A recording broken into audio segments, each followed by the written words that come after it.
Salut, bienvenue sur ma chaîne. J'espère que tu vas bien. Moi, ça va. Moi, ça va. Ça va quand même. Ça va tout doucement. Je me suis un peu disparue de YouTube pour des raisons de santé. Et voilà, j'essaie de me y remettre petit à petit. J'ai besoin d'encouragement aussi. Mais bon, ça va, hein.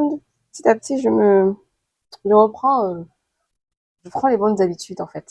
Alors, aujourd'hui, le sujet du jour, c'est quoi? On va parler des manipulateurs narcissiques. Qui a déjà entendu parler? Common sense, common sense. I don't lost my common sense.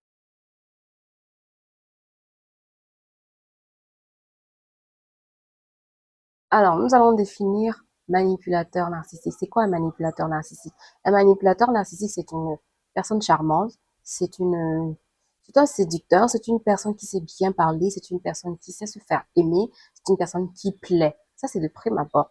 Mais de l'autre côté, c'est-à-dire de l'autre côté de son cerveau, c'est un manipulateur, c'est quelqu'un qui vous retourne le cerveau, c'est quelqu'un qui fait en sorte que... Mon papotage d'aujourd'hui, mon chit-chat d'aujourd'hui, ce sera basé sur mon expérience, l'expérience que j'ai eue avec un manipulateur narcissique qui a failli me faire ne plus croire en l'amour, qui m'a transformée en légume, qui a fait en sorte que je ne me reconnaissais même plus, ni moi, ni même les membres de ma famille.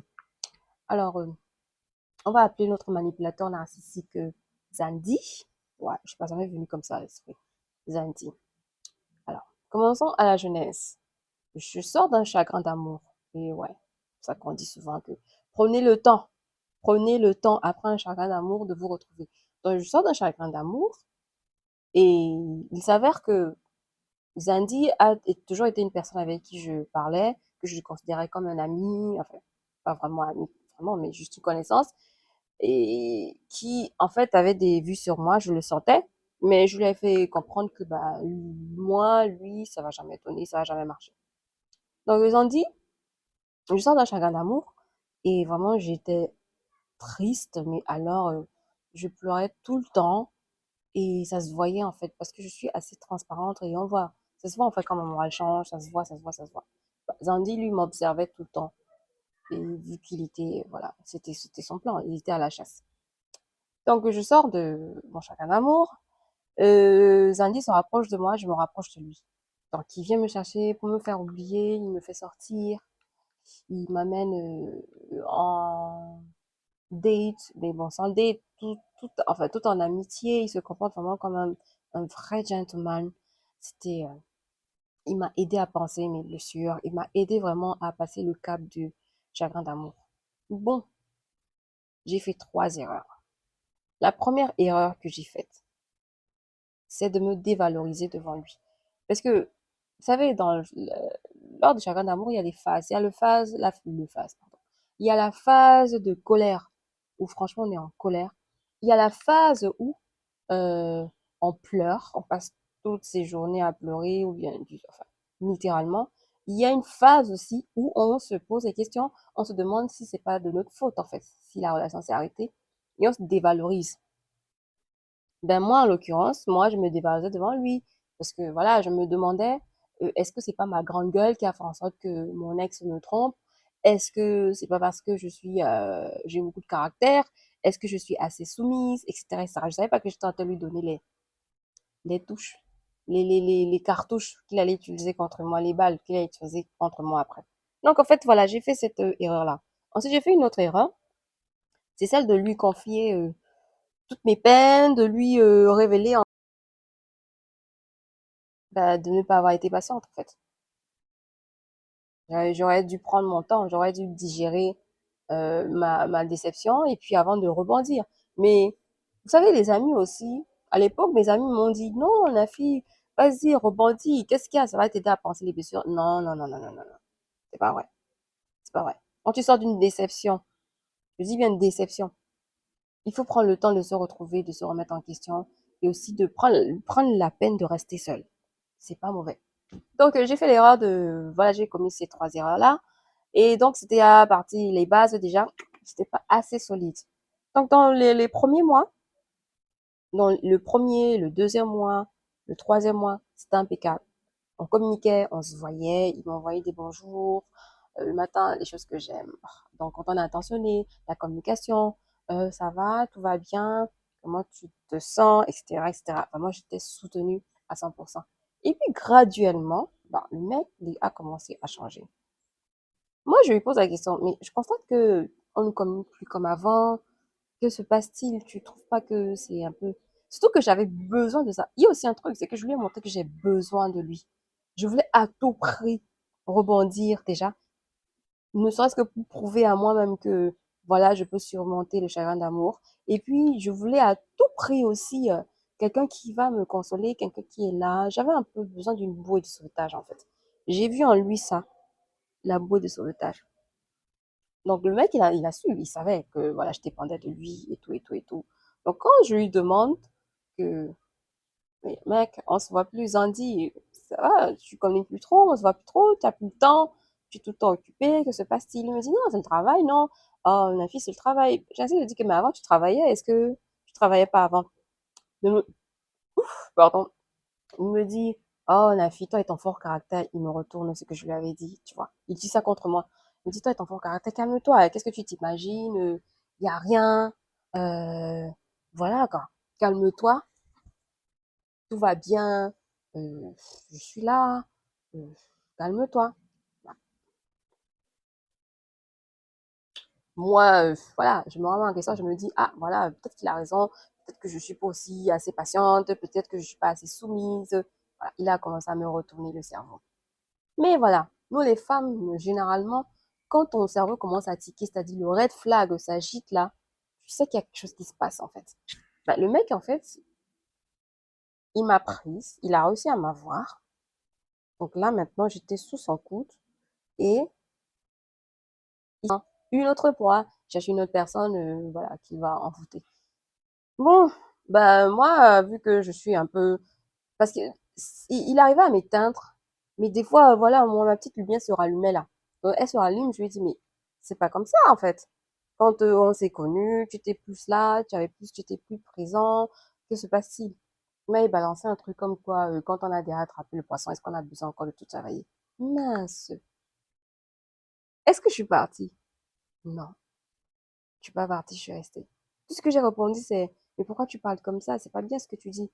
Il a dit ça sur le temps de la plaisanterie, mais maintenant je sais il était sérieux. Mais moi j'ai pris ça sur le temps de non, il peut pas penser ça quand même. Je suis son tout, je suis sa chérie, il a vraiment bataillé pour m'avoir et tout. Ce qui me tournait autour, ça faisait plus d'1 an. L'usure. Il a utilisé la tactique de l'usure et il y est arrivé. Là aussi à se faufiler quand j'ai eu ma petite déception. Donc voilà, c'est ce qui me balance. Je dis pied et poing liés. Je savais pas que j'étais pied et poing liés. Donc Ungo est là. Elle s'est dit qu'elle a trouvé l'amour de sa vie et que c'est réciproque. Les red flags ne font que s'activer. Donc, au bout de 8 mois, la relation était, genre, on se voyait à son rythme. C'est quand lui, il était libre, qu'on pouvait se voir. Donc, moi, quand j'étais libre et que je voulais voir, il arrivait, il voulait me garder. Non, mais il était trop fort, hein. Parce que lui, il voulait me voir. C'est pas comme s'il voulait pas me voir. Parce que Ungo qui est à ta disposition, franchement, me garder sous son coup, sous son contrôle. Donc voilà comment le mec, on ne se voit que quand il décide qu'on va se voir. C'est lui qui prend les choses en main, etc. Donc le premier il commence quand j'ai un petit souci, je lui demande de m'aider financièrement. Il me dit, mais t'es une femme indépendante, tu m'as dit que toi, l'amour, c'est pas basé. Moi, j'aime pas les femmes matérialistes, hein. Euh, et puis tu m'as fait comprendre que toi, tu es indépendante et puis je sais que tu travailles, etc., etc. Il joue avec tout ce que je lui avais dit au départ, en fait. C'est pas parce qu'une femme est indépendante qu'on l'aide pas. Surtout si elle a un problème, mais surtout si elle n'a pas eu à te demander de l'argent avant. Mais Zandi savait ce qu'il faisait. Parce que Zandi donnait l'argent ailleurs, je l'ai su plus tard. J'étais son cocon. Comme on dit chez nous, les anglophones. J'étais son macabo. Voilà, je me tais, je reste tranquille. Ensuite, nouveau hic. Ben, je constate que le mec, je tombe quoi sur une conversation, je crois, ou bien je le trouve dans une situation un peu bizarre avec une fille.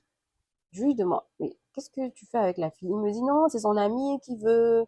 Il essaie de brancher la fille avec son ami. Je dis, mais tu prends pour une conne ou quoi? Surtout que moi, mon sixième sens, moi, il me trompe jamais. C'est pas pour vous, mais je sais que généralement, chez les femmes, c'est comme ça. Il me dit, mais pour qui tu te prends? Pourquoi tu me dis ça et tout? Je dis, arrête. Je suis pas une gamine non plus, je sais que là, tu tentes de la draguer. Là, le mec, il m'a giflé. Il m'a giflé. En mode, c'est moi qui suis folle. Il m'a giflé, il est parti. La relation s'est arrêtée parce que moi, les services corporels, je suis toujours sensible. Je porte pas ça. J'ai trop peur. Et moi, je bagarre par exemple. Donc, il m'a giflé, il est parti. Ensuite, 3 mois après, voilà, on s'est séparés. 3 mois après, il revient. Mais parce qu'il pouvait pas tomber sur une fille comme moi, en fait, qui supportait tous ses caprices, qui supportait tous ses sautes d'humeur, parce qu'ils ont des sautes d'humeur. Un coup, le mec, il est content, vous vous embrassez là, tu vas dans la chambre, tu reviens, il a changé.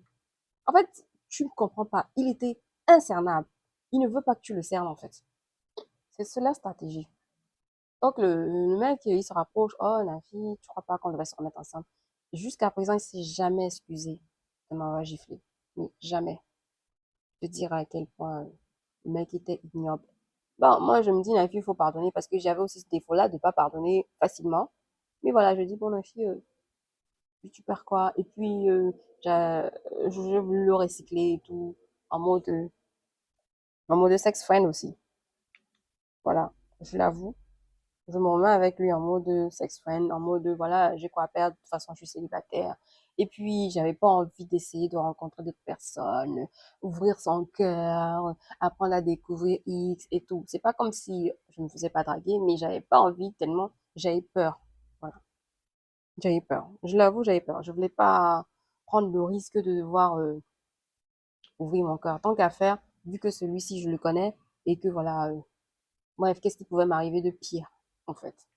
Bon, maintenant, je tombe au cours de la relation, je vois qu'il n'a pas changé, mais j'ai moins mal parce que je suis devenue blindée, je sais plus, moins, je trouvais que, je me disais que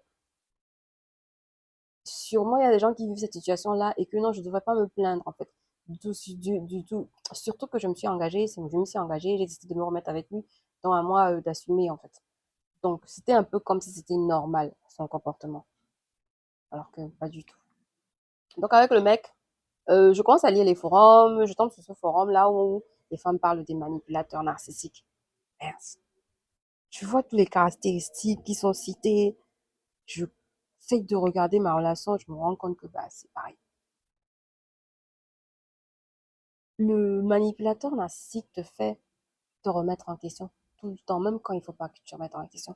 Le manipulateur narcissique tue quelque chose en toi, il tue la confiance en toi, il tue ton estime de toi. Parce que tu n'arrives pas à discerner le vrai du faux en ce qui concerne les relations amoureuses et en ce qui te concerne toi-même. Donc, tu vois les conséquences de ça, en fait, je me dis, oula, la fille, mais où vas-tu?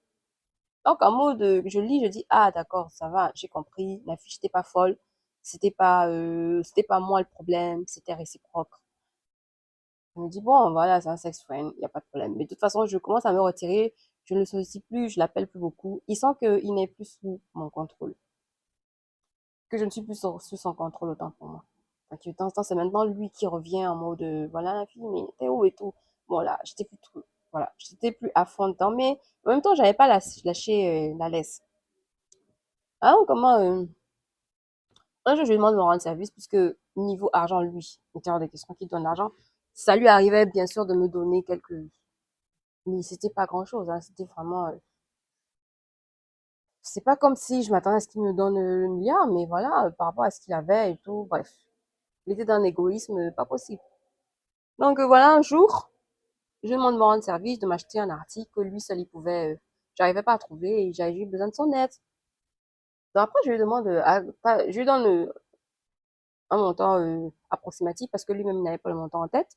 Et puis après, une collègue me demande à combien tu as acheté ton article. Je dis, attends, je vais me rapprocher et je vais lui demander à combien il a acheté. Je lui demande, tu as acheté ton article à combien? Il me dit, pour qui tu te prends? Tu me prends pour un voleur? Qu'est-ce que ça veut dire? Tu as vu comment le manipulateur, est-ce que c'est mauvais de demander à son petit ami à combien il a acheté un article? En quoi c'est grave? Mais là, j'étais déjà revenu à moi. À l'époque, c'est-à-dire avant là, j'aurais culpabilisé, j'aurais dit, mais ma fille, c'est vrai, peut-être que quand tu fais ça aussi, ça fait comme s'il était un voleur. Pourtant, lui, il avait l'habitude de me faire ça, hein. S'il me demande un truc où je sens que non, c'est comme s'il n'y a pas vraiment confiance ou bien tout, ben, pour lui, ça passait crème. Je lui ai dit, mais pourquoi est-ce que tu t'enfermes et tout? Donc, on commence à se disputer et tout. Et il avait une autre façon de se comporter aussi. Quand on se disputait, le mec, pour me casser, il me disait que je l'insultais. Parce qu'au départ, je lui avais dit que des fois, mes propos peuvent être, je peux employer des mots qui sont au-dessus de ma pensée. Parfois, je peux être très dur dans mes mots. Ça m'arrivait. Et voilà, donc, il prend ça, ce que je lui avais dit au départ, il me le renvoie en me disant, hein, tu es en train de m'insulter, ça veut dire quoi? C'est pas possible, pour qui tu te prends? Vraiment, t'es pas une femme qu'on peut épouser, vraiment. Genre, il me fait culpabiliser parce qu'à l'époque, j'envisageais le mariage. Donc, le mariage, pour moi, c'est pas une fin en soi. Mais j'envisageais, en fait. Donc, il veut me retourner le cerveau. Je lui ai dit, stop. Qu'est-ce qui t'arrive? Tu te prends pour qui? Donne-moi, j'insistais sur donne-moi le prix de l'article. Je t'ai donné mon argent, c'est pas toi qui es en train d'acheter, donc s'il te plaît, j'ai besoin du prix de l'article. Il me dit, ah, en tout cas, je vais te donner ça demain, etc., etc. Mais sache que quand je vais te voir, je vais te bastonner. Pardon. Il avait l'habitude aussi de faire ça. Parce qu'ils sont aussi forts. Quand pas, je veux même pas qu'il soit mon sex friend, je veux juste qu'on soit en mode, même l'amitié, c'est pas trop ça. Je veux juste qu'on se côtoie. Voilà. Voilà, donc ça, c'était ma petite story time. Donc sur Google, ce que j'avais vu dans le forum, c'est qu'on disait que les manipulateurs narcissiques te dévalorisent.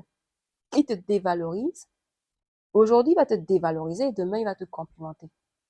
Genre, il t'a mis. Mais quand sur la balance, en termes de valorisation, il va toujours te dévaloriser plus que les compliments. Le manipulateur narcissique est égoïste et menteur. Il est super égoïste. Il est imbu de lui-même. Il est convaincu qu'il est irréprochable. Il est convaincu que c'est lui qui lutte pour le bonheur dans le couple et que toi, non, toi, tu es la petite peste. Tu es la personne qui est en train de nuire. Mais je pense qu'au fin fond de lui, il sait quand même. Le manipulateur narcissique, il faut aussi savoir que c'est quelqu'un qui a manqué d'amour à un moment donné de sa vie. Et c'est ça qui est triste. C'est pour ça que je lui en veux même pas trop. Parce que je sais, effectivement, il n'a pas grandi avec sa mère. Mais il n'a pas vraiment eu l'amour maternel. Et c'est la base, hein, l'amour maternel. Dans la vie d'un homme, dans la vie d'une femme, c'est la base. L'amour des parents, maternel et paternel. Quand tu manques de ça, ta vie, il faut beaucoup de grâce divine pour que tu t'en sortes. Donc le mec, les manipulateurs narcissiques, il est égoïste, il est menteur. Il est imbu de lui-même. Il est convaincu que c'est lui qui a toujours raison et que il lutte pour la survie du couple. Il retourne tout ce que tu lui dis contre toi-même. À ça, tout ce que tu vas lui dire, même si il court, parce qu'il a besoin de montrer, parce qu'il est charmant, il veut charmer tout le monde. En narcissique aussi, il n'est jamais clair. Si tu mets avec un bonhomme, un monsieur, ton chéri, il n'a pas de projet. Genre, après peut-être 8 mois de relation, il n'a pas de projet commun. Vous n'avez pas, tout est flou. Faut se poser des questions. C'est pas normal. Voilà, donc c'était ma petite story time d'aujourd'hui.